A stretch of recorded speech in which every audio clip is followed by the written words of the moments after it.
I've always been kind of artistic. I loved to draw when I was younger, but as I got older, I just needed to be practical on how I earned a living for my wife and for my family. So I kind of just went the self-taught IT route. And I'd worked several jobs in different organizations. I bounced between the RV industry. I was the IT guy for a multi-site, very large RV dealer in Central Florida. I left there to do pharmaceuticals, which was huge. So in all of that, I'm not going to church anymore. I'm a pretty responsible guy, but my bearing was off. When I left the RV dealer, I could have stayed there forever. I could have been their IT guy for 40 years, but I always knew what my ceiling was going to be with them. I was always just going to be their IT guy, and I wasn't okay with that.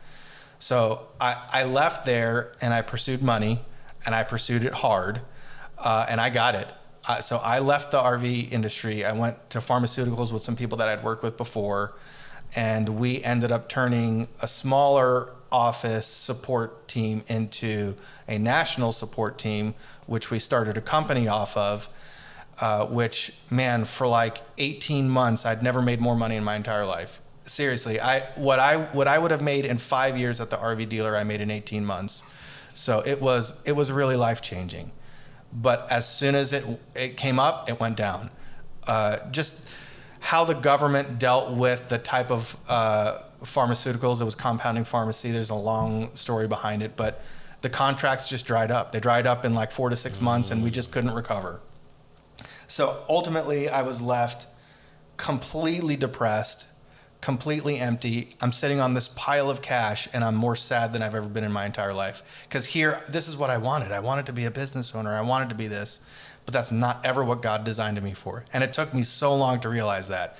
So after that crashed, I went and I was working for a local managed services provider, which is basically small and medium business who don't have the funds to hire a full-time IT guy because they can be expensive, or IT teams.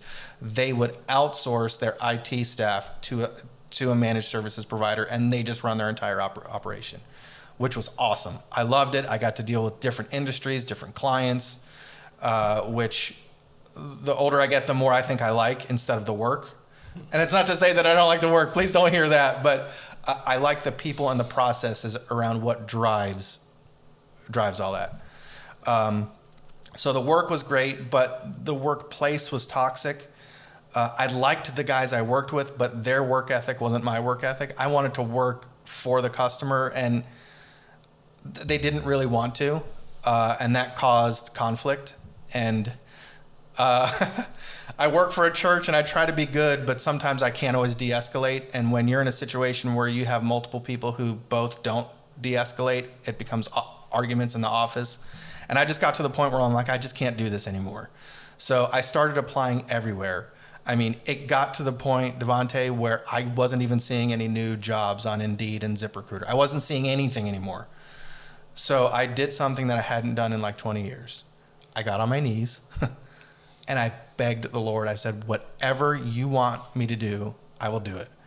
Tearful. Like I even get choked up talking about it, because I knew at that point I couldn't do it on my own. And what happened was my wife and I had just started going back to Journey. Well, she started going back to Journey. And this is hilarious, because she had been saying, hey, you need to come to Journey. It's a great place. And I've got all this baggage from past experience with church and church people. And I remember telling her, I said, I'll never set foot in a church again. And here I am, the director of operations for a church. So anyway, so I'm applying everywhere, and I'm not finding anything. My wife texts me calls me one day and says, hey, I'm praying for you. And I'm like, okay, great. I've never really seen prayer work in my life, but thank you. And 2 hours later, she sent me a text where Journey was looking for an IT director. And it was one of those things, if I could get up and walk around the room and show you, it's like, like when a parent tells their kid to go clean their room and their shoulders slump, and they're like, can I do anything else? I'm sitting here, I'm saying to God, I know I said I would do whatever you wanted me to do, but can I just not do that? Can I not go work for a church? And now he said, you're coming.